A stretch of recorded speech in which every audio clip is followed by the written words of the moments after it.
శ్రీ గురుభ్యో నమః. హరి ఓం. కాశీక్షేత్రంలో కార్తీక మాసంలో భాగంగా 6వ రోజు శివ పంచాయతనానికి ఈరోజు మనం ఏకాదశి రుద్రాభిషేకం చేయడం జరుగుతోంది. అందరూ కూడా తప్పక దర్శించండి. మా గురువుగారు అయినటువంటి మా గురుదేవులది ఈ యొక్క పంచాయతనం అంతా కూడాను ఎంతో అదృష్టం ఉంటే కానీ ఇటువంటిది మనం చూడలేము, ఇటువంటి అభిషేకం కూడా చేసుకోలేము. ఎన్నో జన్మల్లో సుకృతం ఉంటేనే అది చేసుకోవడం అనేది జరుగుతుంది. గమనించండి, ఈ కాశీ క్షేత్రంలో మనకి ఎన్నో అద్భుతమైనటువంటి క్షేత్రాలు రోజుకు ఒక్కొక్కటి చొప్పున మనం చూస్తున్నామండి.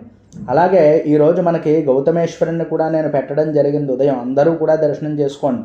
కాశీ వెళ్ళినప్పుడు అందరూ కూడా తప్పకుండా నేను పెట్టినటువంటి లింగాలను అయితే దర్శనం చేసుకునేటువంటి ప్రయత్నం చేయండి. ఎందువల్ల అంటే మనం ఈ కాశీ వచ్చినప్పుడు సాధారణంగా చూసేది ఏమిటి అంటే విశ్వేశ్వరుని చూసి మిగిలినవి చూస్తే అయిపోతుంది అని అనుకుంటారు. కానీ అలా కాదండి. మనకి చాలా అద్భుతమైనటువంటి లింగాలు, మోక్షలింగాలు ఉన్నాయి.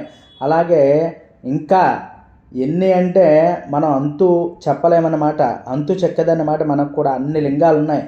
మనకి ఈరోజు భగవంతుడు కార్తీక సోమవారాన్ని పురస్కరించుకుని పంచాయతన దేవతలకు అభిషేకం చేసుకోవడం, చక్కగా ద్రవ్యాలు ఒక్కొక్క ద్రవ్యం ఒక్కొక్క ఫలితాన్ని ఇస్తుందండి. రోజు కూడా మనం ఏకాదశి రుద్రం చేసుకుంటున్నాం. అందులో భాగంగా ఈరోజు చక్కగా శివ పంచాయతన దేవతలు అంటే గణపతి, అలాగే అమ్మవారు శ్రీచక్రం చూడండి, అలాగే విష్ణు సాలగ్రామం, అలాగే ఆదిత్యుడు, ఇలా కలిపితే మనకి పంచాయతన దేవతలు 5 అవుతాయి చూడండి. చక్కగా మనకి 5 వింటలకి కూడా మనం ఈరోజు అభిషేకం అనేది చేయడం జరుగుతుంది. ఏకాదశి రుద్రం కార్తీకం మాసంలో మొదటి సోమవారం ఎవరైతే ఉపవాసం చేసి చక్కగా పంచాక్షరి జపాన్ని కానీ, నమకం కానీ, అలాగే చమకం కానీ పారాయణ చేసుకుని వేవి రాని వారు పంచాక్షరి జపం చేసుకోవచ్చు. అలాగే సద్యోజాతాది పంచబ్రహ్మ మంత్రాలు కూడా ఉచ్చరించినట్లయితే చాలా గొప్ప ఫలితాన్ని ఇస్తుంది. ఎందువల్ల అంటే నకార్తీక సమో మాస, కార్తీక మాసాన్ని మించినటువంటి మాసం ఇంకోటి లేదు.